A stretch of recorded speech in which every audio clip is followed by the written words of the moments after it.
जाओ चाहे खाटी नदी पूरी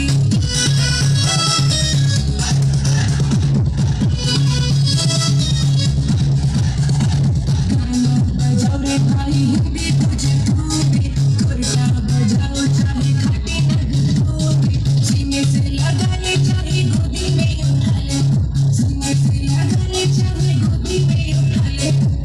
आज की पार्टी में सीने से लगा ले चाहे गोदी में उठा ले सीने से लगा ले चाहे गोदी में उठा ले आज की पार्टी में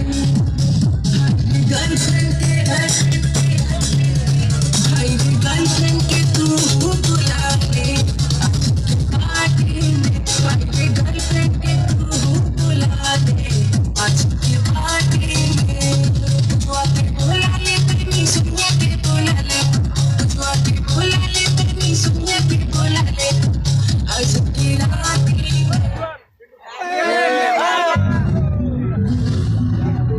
বড় 7 আপের সাথে 25 টাকার 7 আপ ফ্রি।